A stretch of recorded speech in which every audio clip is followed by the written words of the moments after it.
ابداری گه و ورودی ابداری گه بدا مردم ای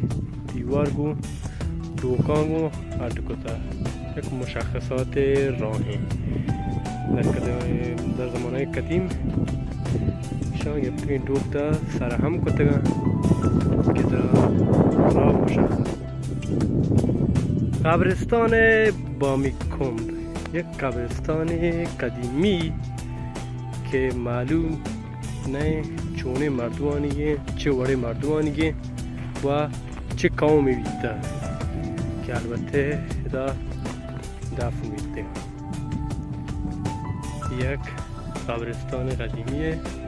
داخل کوهستان کوچوند که هیچ نام و نشانی تی قبرستان نی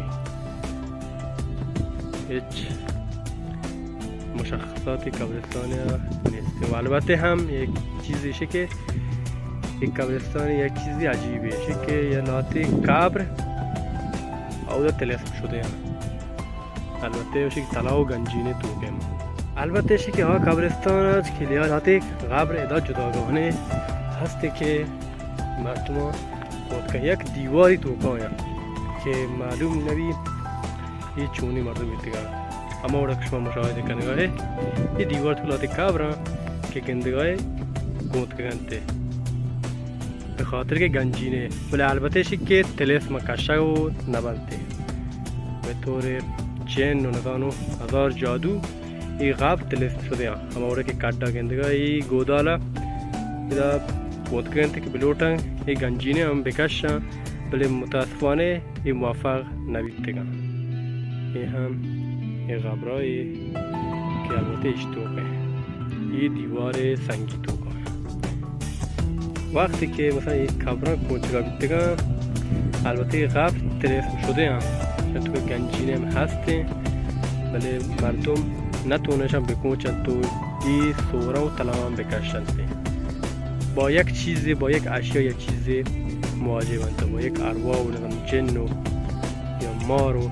هر چیزی مواجه بنده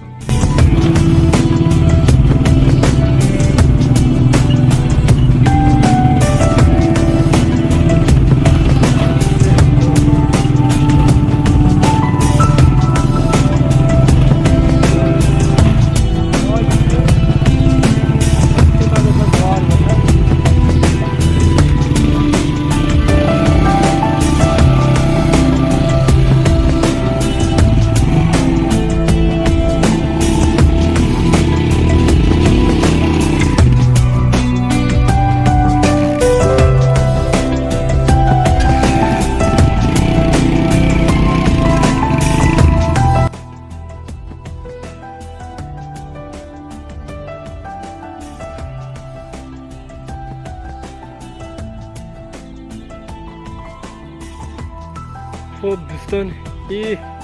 لوله که گندگاه این لوله رو آوستوکا بوده آوستوکا البته یک چشمه هم هستی از سرین که تقریبا نیم ساعت راه بیتیم بوده آوده چه آپا چشمه گا منتقل کنه آوستوکا بوده آوستوکا که آب جمع آوری بیت پا چک او دا یک باغی اردوی کتا آب باغا زیتون و جام و نگانو بعضی چیز میزی کشته البته واقعا شوکی جاگه باشه شوکی جاگه البته راهی هم یه ذره سخته ولی بعدا هم واقعا وحشی جاگه این هم بوی کنری خب دوستان این چشمه ماشالله اما اوڑا شما گندگاه این چشمه تا نیم ساعت رابی بله مردم ها یه فکری توتری جات چارته که این آب چشمه که هدر روگه آبا بیارن این آوز توکا منتقل بکنن و یک باغی اودا عرض بکنن الحمدلله الان ماشاءالله ما آبی هم شوکه این آب چشمه بخاطرش که هدر برو اودا یک آوزی عرض کو آوز توکا آبا منتقل کنن و تی باغا ولتی دچکان دیا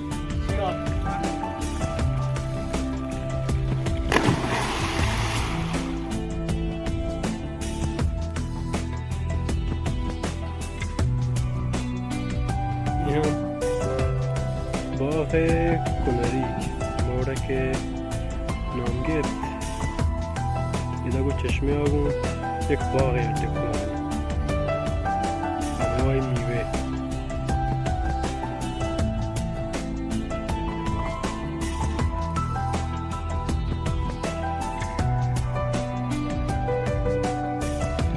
हाँ मंसूर चिल्ली कांटा चाट है वाड़ साढ़े का जल्दी रहेंगी वादें और हम घर में हो